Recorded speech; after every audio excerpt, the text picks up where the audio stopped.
Clary in Edinburgh. Can you hear me? Yep, we can hear you. Thank you.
Hello, everyone, again.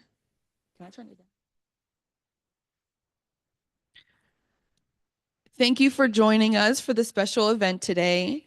My name is Savannah Dorsey, and I am the Assistant Director of Diversity, Equity, and Inclusion for Penn West.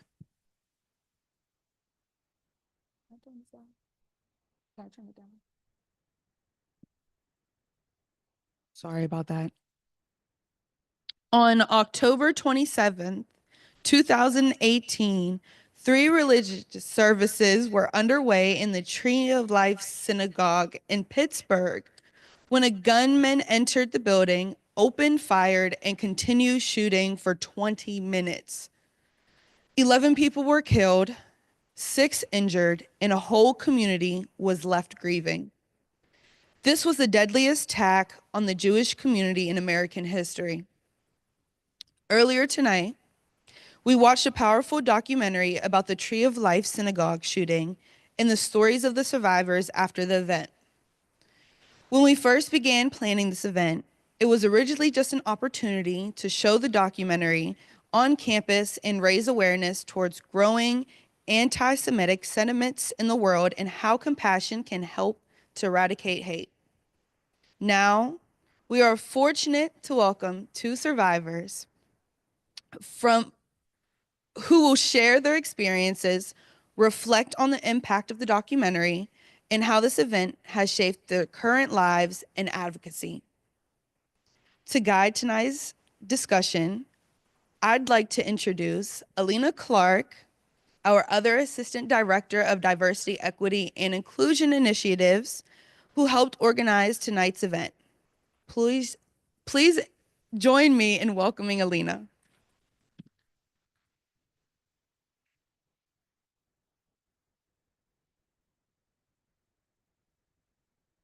Thank you, Savannah, and thank you all for being here tonight. I'm Alina Clark, and I will be guiding tonight's discussion. We're incredibly fortunate to welcome two remarkable individuals, Carol Black and Audrey Glickman, who have both shown extraordinary resilience and dedication to fighting hate and promoting understanding and empathy. And I am honored to share this stage with them tonight.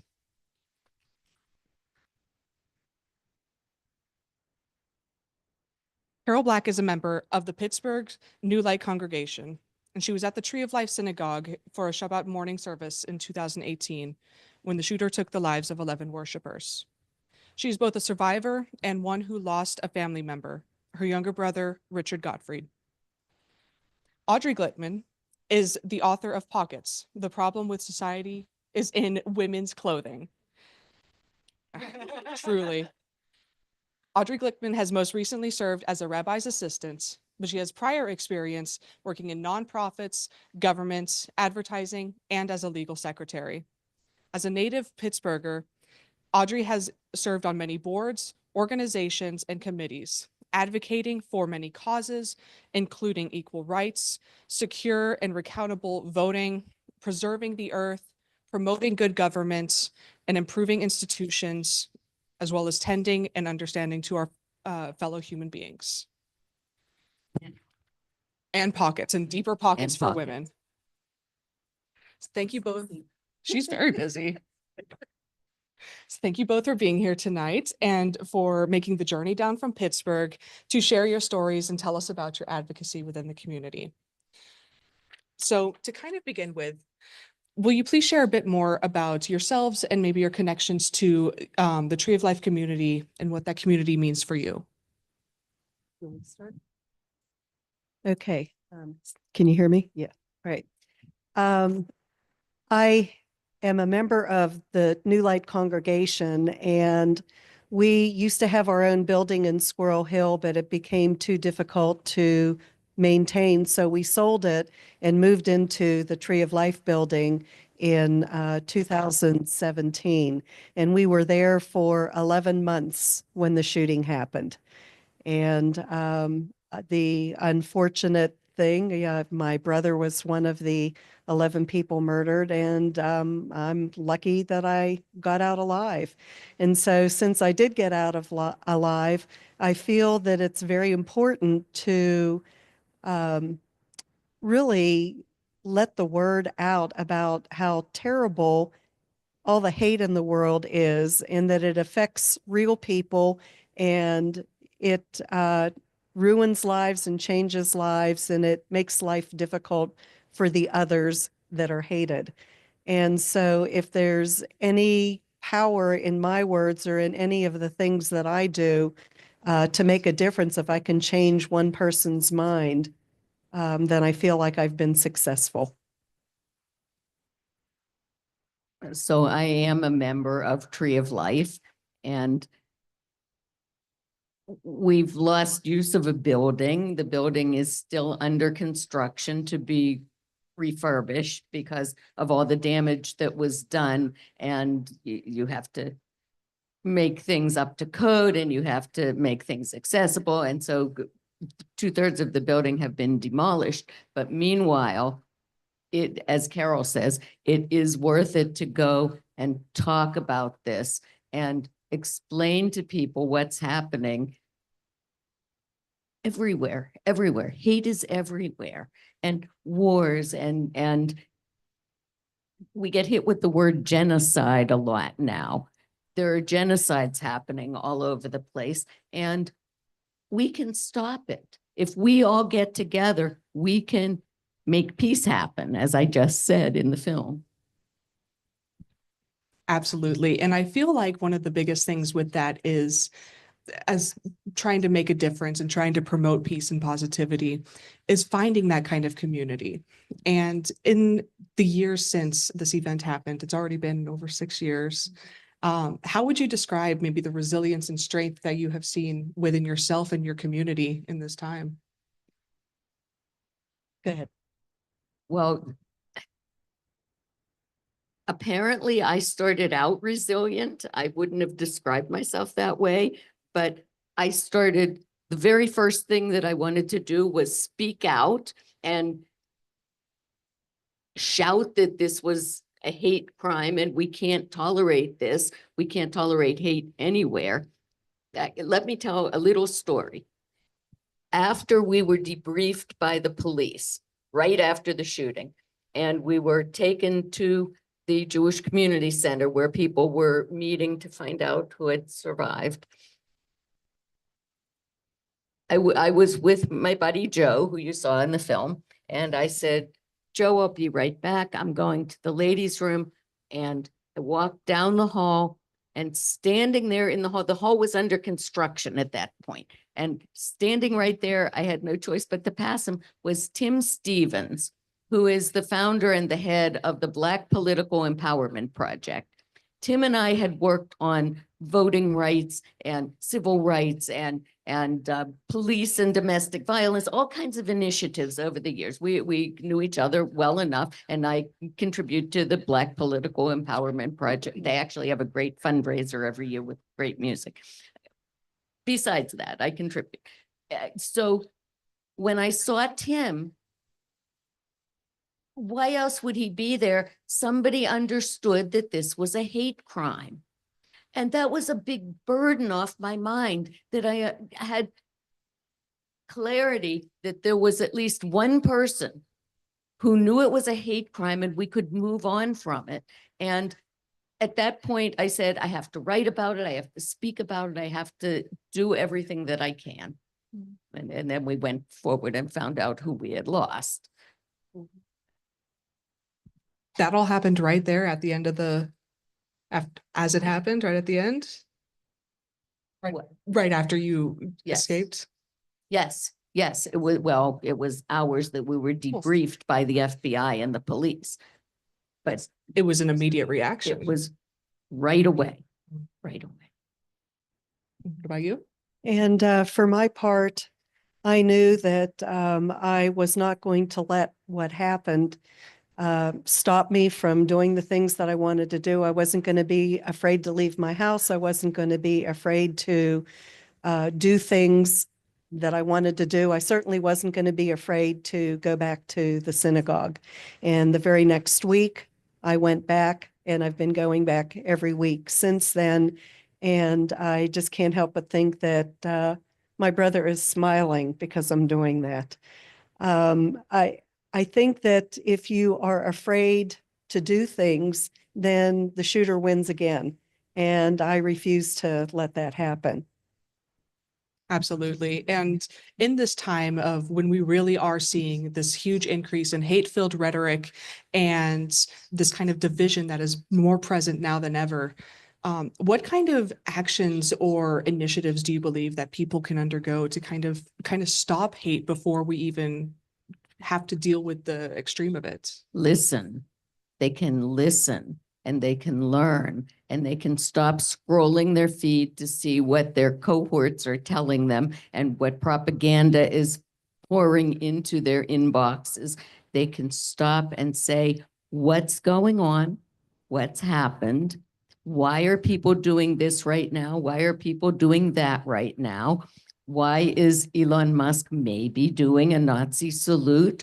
Why are they saying that Israel is committing genocide? Why is all this happening? And even though war is always wrong, it's always bad, there's a reason for it. And blacking it out and saying it's genocide doesn't solve anything. We have to listen to each other. We have to find a way to communicate with each other. Absolutely. And I think that sometimes people tend to want to stick in their own clans or their own groups, and they tell stories about what others are like or what they do. And instead of doing that, they should talk to them and find out that people are people, and they're people everywhere. And people aren't born hating. They learn it somewhere along the way. And it really is, it's a poison that affects your whole system. And so I think if you just get to know somebody, talk to your neighbors, just get to know people, you'll find out that they're people just like you are. Absolutely. We learned in the trial the extent of the hate that the shooter feels. We learned how long it festered and how more and more he got into it and more it was feeding him and he was feeding it, and even to the extent of sending his mother texts about it or emails or whatever he sent. And if I may digress for a moment, when we talk about sentencing somebody to death, the purpose of that is to separate that person from society so that the contagion doesn't happen, so that the the words that he says go nowhere, so that he's separate. He is right now in Terre Haute, Indiana, on death row. And for my word, for all that it's worth to me, he can stay there forever until his natural life ends. He is separated.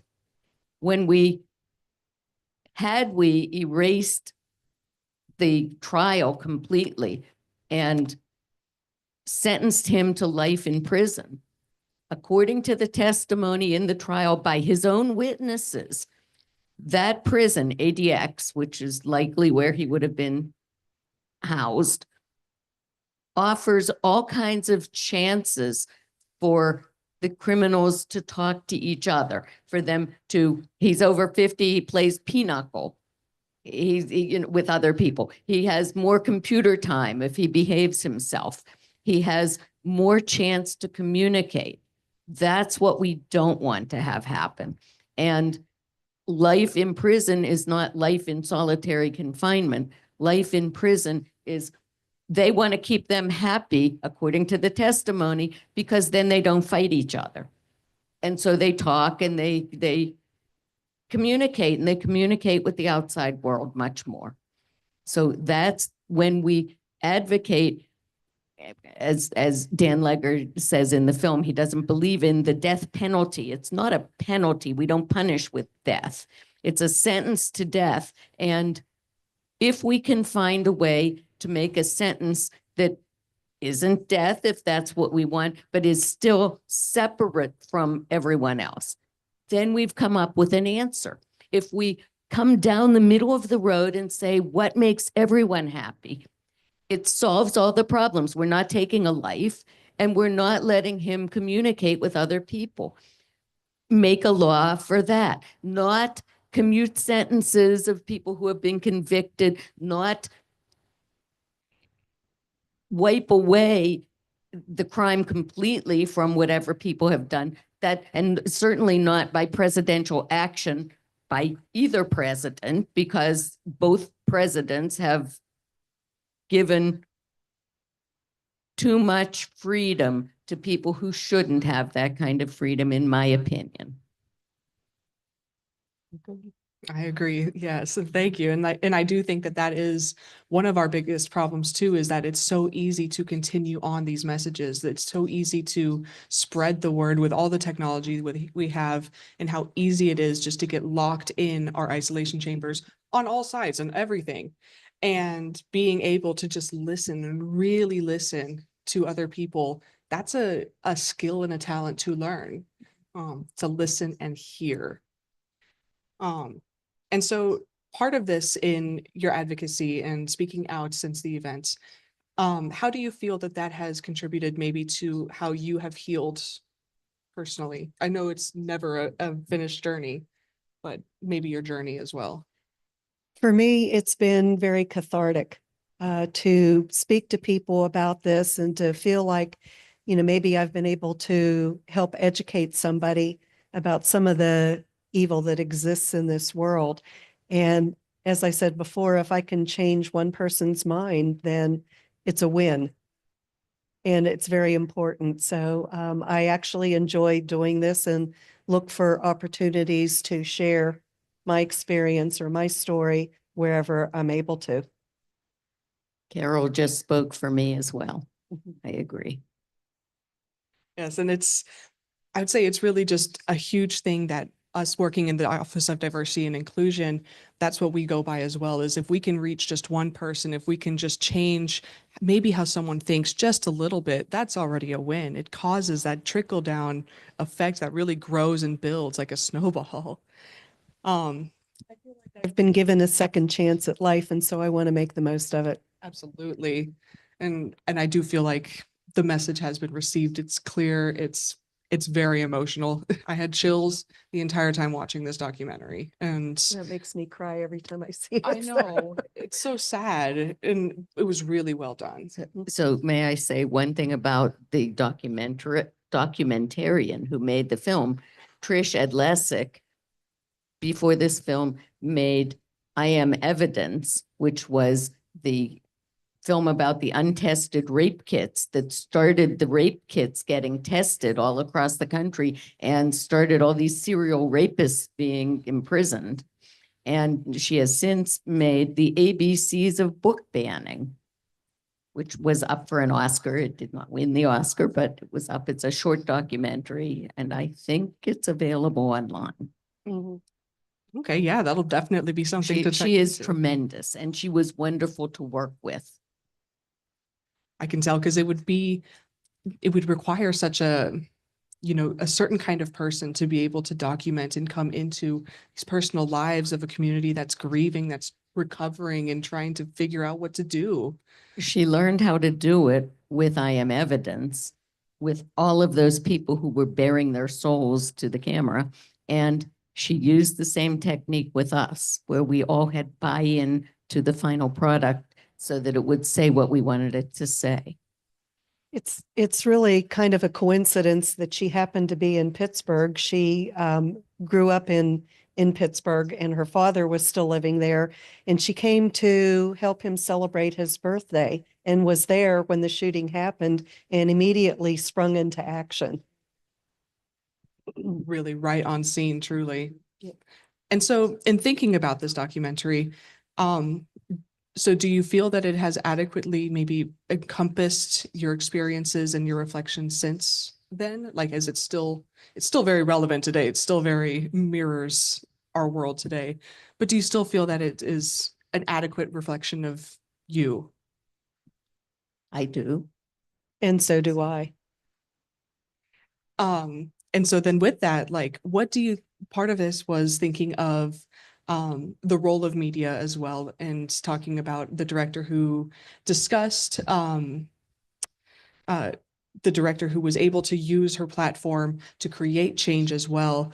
How else is media relevant in being able to tell these stories and the kind of change that it could make?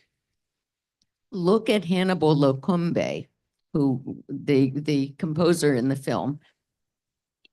Since then, he premiered another big operatic work in Nashville with the Nashville Symphony called The Jonah People. He refers to people who were plucked out of their full lives in Africa and thrown into the belly of a wooden whale as the Jonah People. And this opera had some 5 choirs worth of people in the choir, had 100 performers, they're actors, but also singers, had a full orchestra, plus had musical instruments from all over the world. And it had scenery and lights and props and costuming and all. It was huge. And we went to see it. And at the first intermission, when we had been taken through this uprooting of people and throwing them across the ocean and letting them land where they may and be tortured there, after that, everyone in the audience was completely silent. Even people saying they were going to the restroom, they were whispering it and then walking away. It was silent until the second part, when the music began. His not to give it away, but I don't think they're producing it anytime soon again. His answer in both Healing Tones and in the Jonah People is music. Music brings us together. And I like that as an answer. I think it's workable. I do too, because I feel like that's a huge part of community too. It's just something that we have in common that does just unite us like that. And it's so emotional and so powerful. And I do like the addition of some of these other community members who made an impact after that, who took this story and made it, spread the message. He's also just published his autobiography. Oh, worth reading. I'm hoping to bring it here and make an opening for I'm not that good at creating events, but we can work on it. do you know the name? I do not know what he named it. That's okay. we'll find it. We'll promote it. Absolutely. There is only one Hannibal. That's true. That's true. So then following this, I know a lot of us, and having watched this documentary just now, and everyone else who has watched it in the year since it came out, what do you hope that the audience is able to take away from this documentary, from this story? One of the things that is very important is educating young people. We've been in the Pittsburgh area, we've been showing this film, and there's another film that was made also, to high school students and junior high school students, and they are forming Eradicate Hate clubs, anti-bullying clubs, and trying to make sure that their schools are places of inclusivity. And young people are the future. They're the ones who are going to be taking over and running the country. And the more people know about the evils of hate and how it divides people, maybe they'll do something about it. And if it starts with talking to somebody in their class that they might not have talked to, or sticking up for somebody who might be bullied. It breaks my heart when I hear about a teenager that feels that their only solution to bullying, and this online bullying, which is so destructive and it lives forever, to feel that their only answer to that is to take their life. It breaks my heart to think that that could happen. So yes, this is very important. And also taking other people's lives. Yes, yes. And then their own. Right, right. And right. And so with this kind of messaging as well, in thinking of how we learn from each other and how we are able to find maybe different ways rather than jumping to the extreme of taking lives, of other ways that we can find this community and find resources and support in ourselves and each other. One of the things that this will be a weird transition, but in my head, it makes sense, of thinking about this is thinking of the legacy of this Pittsburgh shooting and thinking of how we can move on while continuing to honor that past and recognize it. And I've been wondering maybe what you both have been doing, how you've navigated that, to think of the past and those who you've loved and lost, and then continue to move forward.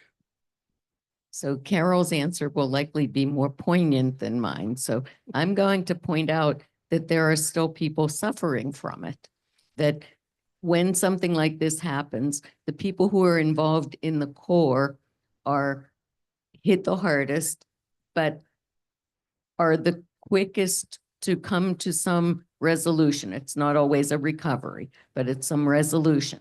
The people next outside, the people who lose family members, it's probably more difficult because it's by proxy, as my son calls it, secondhand adrenaline. And as you move further out, clergy members have their own sphere because of all denominations and religions, because they consider themselves separate and a conduit and all kinds of other things, and they can't do that because they're hampered in that. And as you get further and further out with the news media who suffer through reporting on it, especially those who reported on the trial of the shooter, which was, and the jury who lived through it, and the judge. And as you broaden the sphere of people involved, we're still collecting up people and trying to bring recovery from it, bring some resolution. There are people who still won't go back into a synagogue. I have a cousin who was in Florida. She had one cousin on the other side of her family who died in Parkland, and she had me. I lived up here, and she won't go into we got her when she was here visiting. We took her to the 1027 Healing Partnership, And they helped her find some resolution. And I took her right back into a synagogue because she had been on the board of hers and she shouldn't have given it up. And then she realized, oh, I shouldn't have given it up because then they win, as Carol said. Now the poignant answer. I forget what the question was. How do you preserve the legacy while still navigating it? Okay. I've gotten involved in a lot of things. First of all, she mentioned the 1027 Healing Partnership, which is the resiliency center that formed as an after effect of the shooting to try and help the community recover. And so I serve on the steering committee and we help to determine which direction the organization is going to take. As part of an offshoot of the 1027, there's a group of us that formed a little subgroup called Pittsburgh Families Bridging Kindness. And what we've been doing is reaching out to other communities that have been impacted by hate violence. And we had to limit it to hate violence because there's just so much violence, not all of it is hate, that we can't reach out to the whole world, but we're doing whatever we can. So an example of who we've reached out to is Buffalo, the Tops grocery store shooting. There are 2 family members that we've already met, and their trial is coming up this summer, and we've offered to go up and help them navigate the perils and the trials of actually going through a trial. So we're making ourselves available to them. I think all of the family members, whatever mission or thing that was important to their lost family member. For instance, Dan Stein's family, and he was a blood donor, and making sure that people donate blood. Or Mel Wax, what was very important to him was voter registration, so making sure that people register to vote. My brother was very motivated or interested in the synagogue having enough people, a minyan or a quorum, so that the service can take place. It was very important to him, so I'm doing what I can to help make a minyan or try to encourage people to come and help make a minyan.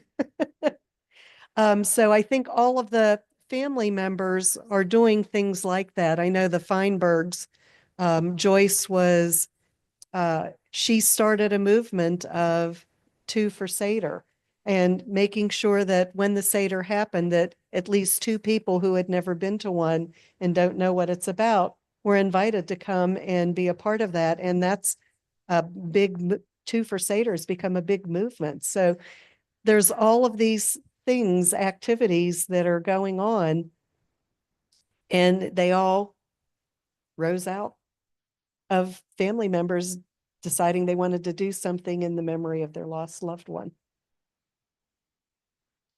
I love hearing how all the action that you both have been doing and all the work that you do to both bring that kind of support to other people. But then also in thinking of the support, the action, I'm wondering maybe what messages you share or advice you give to those who are currently experiencing or going through these feelings of fear or pain or dealing with this hate rhetoric.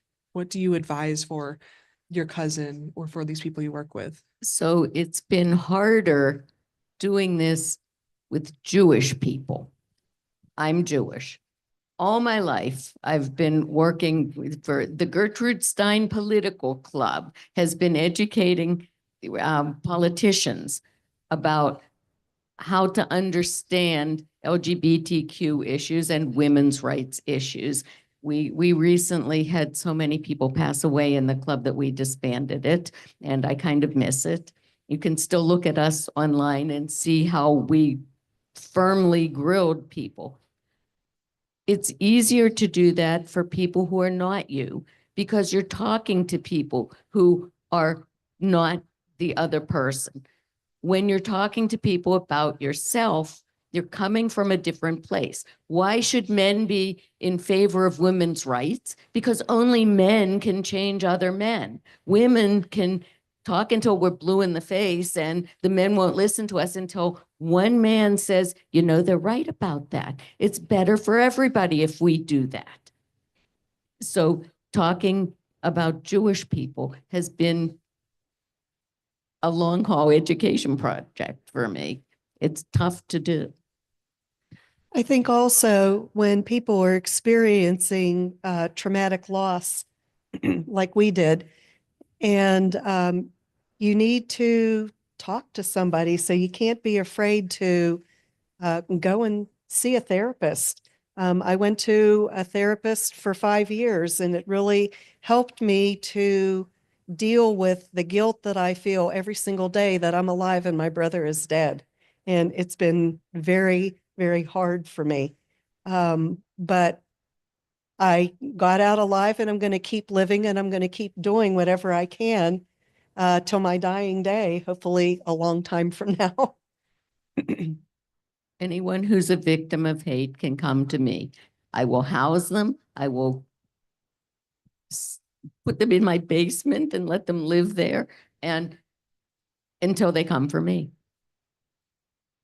Thank you. And that really does, I loved your messaging on talking about it, talking about yourselves and talking to and with people within your own communities to make that message. And it really brings up that idea of now more than ever, we do need each other. And so we've had a lot of discussion about, you know, what you have done and what the past was, but is there anything that gives you hope about the future? Young people give me hope about the future. You hear a lot of people will say, oh, the youth is wasted on the young or whatever. But young people have so much more power than they ever think they do. And they're able to do all kinds of things, and they are the future leaders. And so being around young people and hearing them decide what they're going to do with their lives and then go ahead and do these powerful things, that's what gives me hope. Right. Having input to that is, I have to say, it's easier with kids who are not your own. Yes. We're working on that too. Mine are big now. So, and kind of to wrap up tonight's event, I want to thank you both for being here tonight and for showing your resilience, your courage, and just your compassion with us, and really motivating and inspiring us all with this, with your experiences. Thank you for having us. Thanks for coming in person. We loved the idea of it even just being the virtual panel at first, but having you both here, I just really feel it. I feel the power. It's so much nicer in person instead of being a little square on a screen, which I'm very willing to do. But in person, you can actually feel the audience, and it feeds me. So I like it. Yes. And so, Audrey, you had mentioned, I forget the name of it. Shofar. My shofar. Your I shofar. brought the shofar. I brought a shofar. Would you like to tell us more about it? Well, let me pull it out, and I will.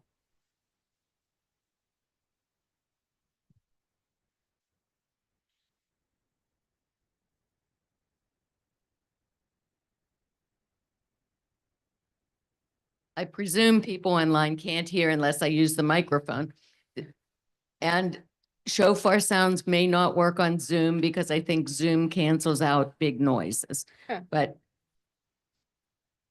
we're good. This is a shofar.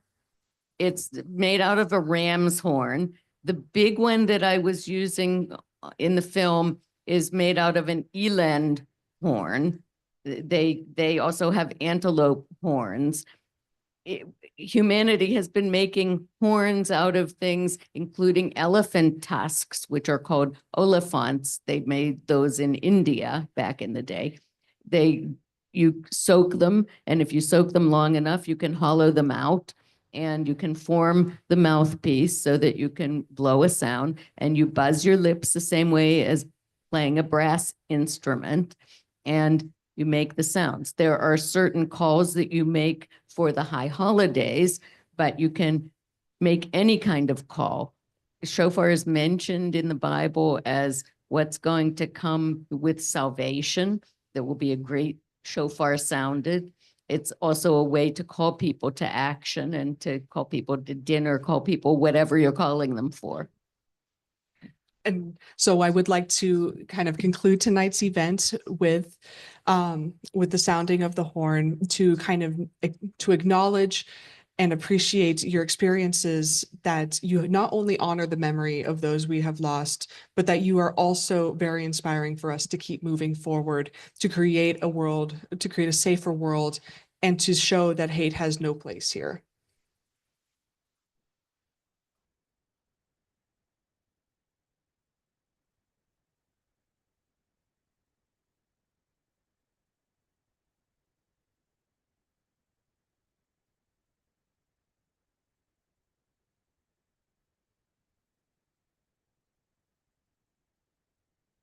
It wakes people up too.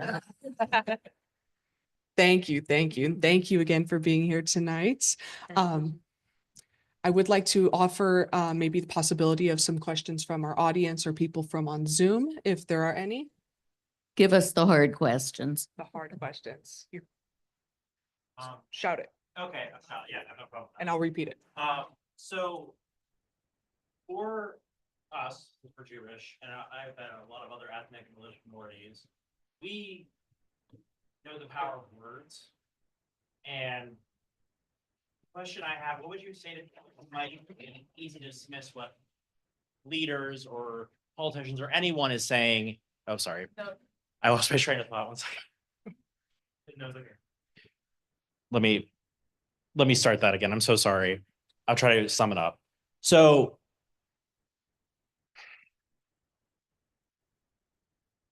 second.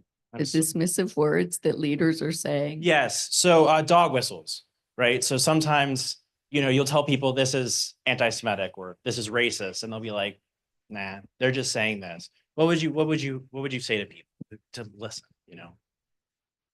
Sorry.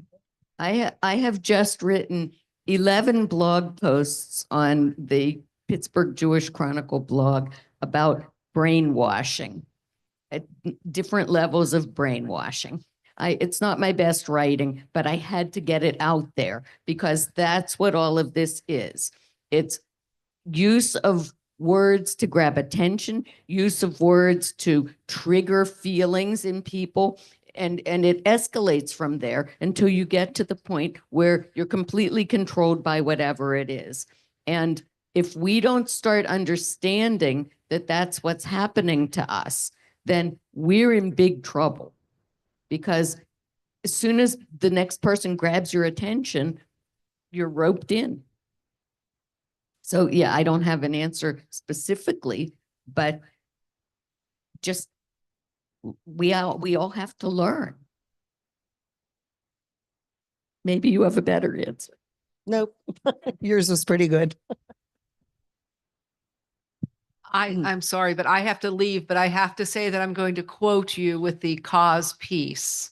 That should be the call in everything we say and everything we do, where we spend our money, what we write, what we look at, etc. So thank you both for being here and for the documentary, and our hearts are with you.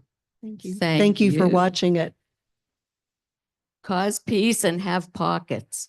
And just so you know, the documentary is available on HBO Max. Is it called HBO Max or No, just Max. just Max? For probably another 8 years.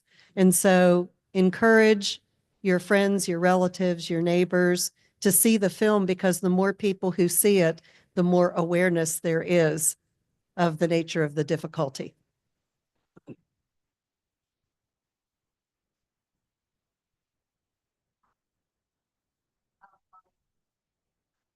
Shooting.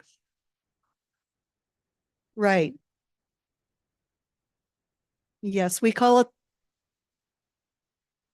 No, I had lots of conversations with Trish about that. And as the creator, as the producer, she had the right to call it what she wanted to. She knew that people were going to look for the words tree of life. Right. So she called it a tree of life, the Pittsburgh synagogue shooting. So it doesn't, I mean, I'm a member of Tree of Life and I sure don't want to own it all alone. I'm glad to have the other two congregations around too.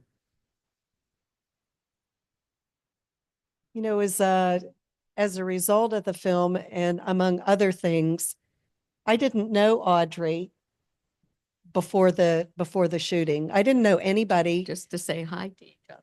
Yeah. And so these are people, she and I and the other people who survived, we're like a group. We've gotten together, we've met for many years, once a month, just to discuss, or even not to discuss, but just to be around each other, because we understand like nobody else can what it's like. And so it's been very important. And the family members, that's another group that formed, where the people who lost a relative in that shooting, we've become a family. It's very important. You're one of the two crossovers. Yeah, there's Andrea Wedner, who you saw in the film, who lost her mother, and I, who lost my brother. We're the only two family members that survived and lost a family member. And so I have a very special bond with her.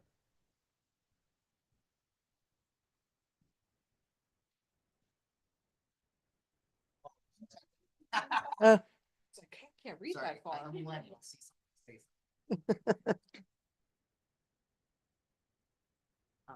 How to articulate this. So you talked about forming community and, you know, sort of a cross-cultural community. And I'm wondering how easier, you know, how can we do that?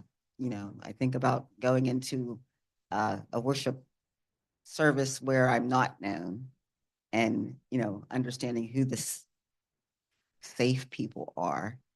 And so what is your recommendation for that? Anybody who wants to visit or join? Yes, go ahead. So Tree of Life congregation was involved with the Catholic Church in 1907, and our rabbi was also involved with the Catholic Church on creating the Nostra Aetatem, which was the understanding that Jews didn't kill Jesus. So over the years, we have this history. We took it forward. We have Purim is a Jewish holiday that's coming up. We do plays, and the Calvary Episcopal Church's rector will be in our Purim play, as will Reverend Vincent Campbell of the Ebenezer Baptist Church. Every month, we have clergy from another religion come to a service and discuss the reading of the week. We go consecutively through the 5 books of Moses, the first 5 books of the Bible. So it's preordained what reading we're going to have, and so they know what to study. And Rabbi Myers leads a discussion with, and so that we come to understand, for instance, when we had Catholic bishop was there, we actually got him discussing divorce. And he feels the Catholic Church is more lenient than the Jewish religion on divorce. So we had a fine discussion. It helps us understand each other, but also Tree of Life participates in Calvary Episcopal Church's Christmas pageant. You wouldn't think that there would be Moses in a Christmas pageant, and yet Rabbi Myers plays Moses. So you can do it.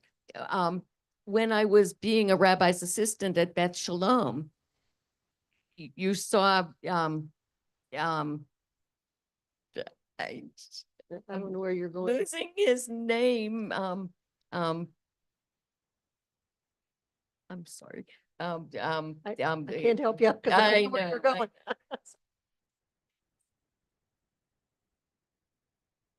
Some of these what? Oh, Gilman, no, not Gilman. I can't think of. Was in the film, who was the head of the Islamic Center at the time. Who And was he? whom I know, Wasi Mohammed. Thank you. I am very bad with names all my life. And as I get older, it Could gets have helped worse. you that, but I didn't know where you were going. I'm sorry. Thank you, Carol.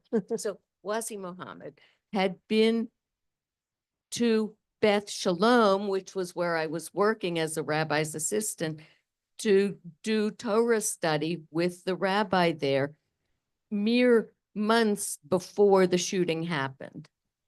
So we already had a relationship. We already had a relationship with the Muslim center, the Islamic center, from 9/11. After 9/11, the Jewish people went. I had a tiny baby at the time. I didn't go, but I do remember being asked to go and offer protection during services because they were subject to attack. So you have to develop relationships during good times. And meanwhile, look at what you can learn. Look at how much there is out there. And as I said in the film, we all have the same ideals. It's all about peace and love. There is now a Hindu-Jewish coalition forming. We had one meeting of that we're going to be putting forth against hate again, but for our getting to know each other as well. We have so many similarities between those two communities. So just open yourself up is always the answer. You should have many communities in your life. You should That's have, right. if you're a member of a religious organization, you should also be a member of, I don't know, I'm a historic organization person, and you have your township organization, and you have whatever you have, you should have more than one so that you're intermixing things. Right. Well, You're not talking, I'm talking too much. Well, you're talking about stuff that I don't know anything about, so. That's fine. all right. Well, thank you both again for joining us at Penn West, California tonight, for being part of this vital and meaningful conversation. And thank you to everyone who is here tonight, here at California, our other two campuses, joining us online. And let us take away from what we've heard and what we've felt tonight and reflect on how we can each contribute to making a difference within our own communities. And so please take care of yourselves, take care of each other, and good night.